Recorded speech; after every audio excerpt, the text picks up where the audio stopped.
According to the Jewish tradition, at any given point in time, there are always 64 people in the world who are completely good and pure. These people are called the Lamed Vavniks. Now one day, a girl was born. Her name was Ruth, and she was a Lamed Vavnik. When she was little, she was always sharing her toys to the other kids, and as she grew older and was able to handle her own money, she was always donating to as many charities as she could. As she grew up and had her own house and furniture, she found herself sharing much of the furniture to others who needed it. Now, over time, Ruth became very, very, very old. And she became very elderly. One night, as she was getting ready for bed, she heard a knock at the door. Ruth, of course, went over to go take a look and opened the door. And standing there was a man. Is this Ruth?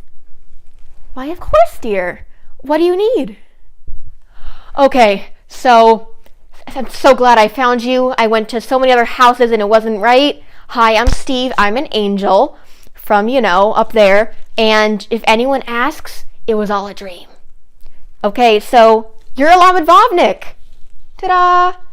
So as a reward for being so good, I get to grant you any wish you want. Now Ruth had a chance to do some very, very good, much good here, if she chose her wish wisely. So of course, naturally, the first thought she had was to wish for world peace. But no, people had to earn that for themselves. It couldn't just be granted by a higher power. And then she remembered how she was scared of death, as it was quickly closing in on her. And she knew that most people were scared of death as well. And she thought that if she knew what was going to happen to her, then it would be easier for her, and it would also make a lot of other people able to better face it if they knew what was going to happen as well.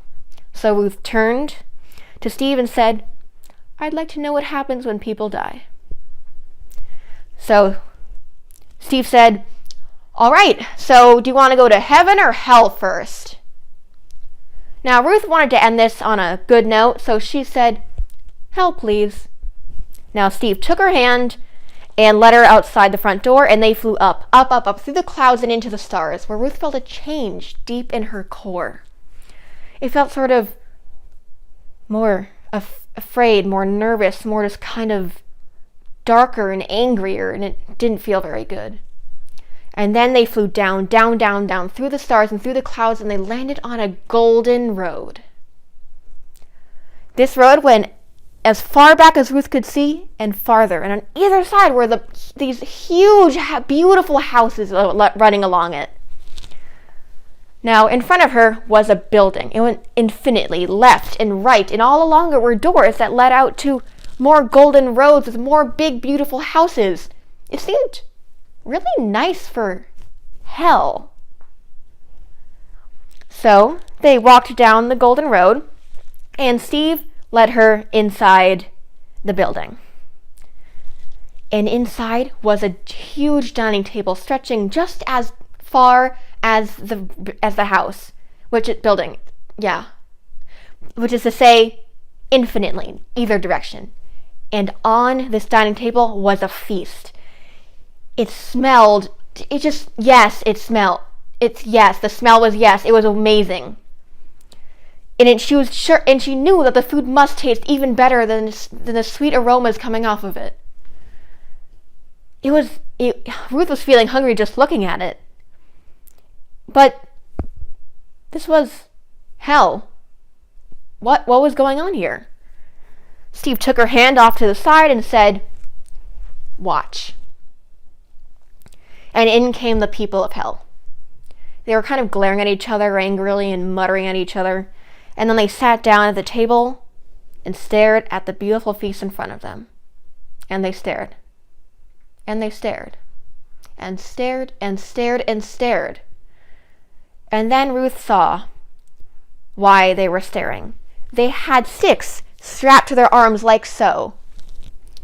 And she saw some of the newbies reaching out to grab maybe an apple, and they couldn't bring it to their mouths. Then she understood why hell was the way it was.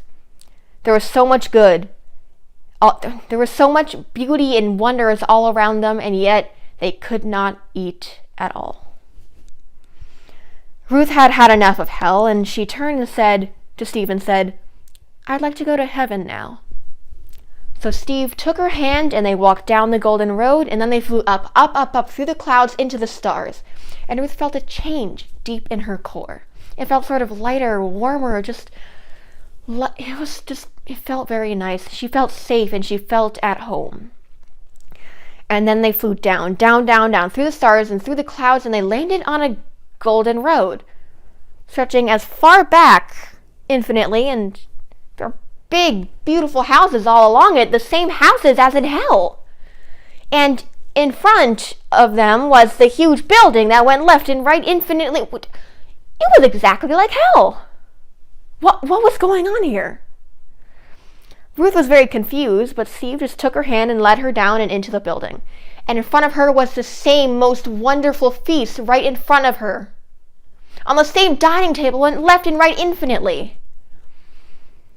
And Steve took her hand, stepped to the side, and said, "Watch." And in came the people of heaven. They were laughing and smiling amongst each other. Some of the newbies were being comforted by those who were more experienced in heaven. And it was just wonderful to see. And everyone sat down at the table and took a moment to give thanks in their own ways.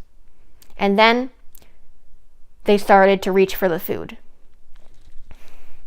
And that was when Ruth noticed they also had sticks strapped to their arms. What was going on? Why was it that the good people were being punished just like the bad people? And then Ruth turned and saw an old man reaching forward to stab a piece of chicken, and turned to face the old woman sitting next to him, and he fed her the chicken. The old woman took her spoon and scooped out some mashed potatoes and then fed the old man.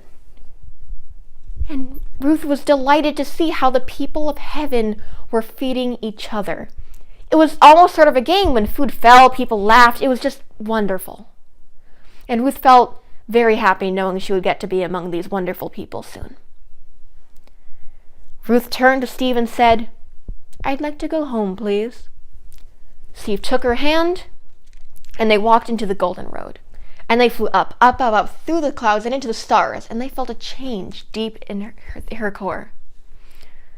It felt sort of balanced, calm, home. And they flew down, down, down, down through the stars, through the clouds, and they landed in front of Ruth's house.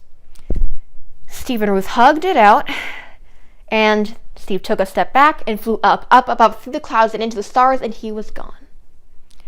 Ruth went back inside and settled into bed. The next morning, she gathered around as many people as she could, for people loved to hear her stories, and she told them what she had learned. And then, after spending as much time as she could, telling as many people as she could reach, 3 days later, surrounded by all the people who loved her, who were quite a lot, she went on to join the people of heaven.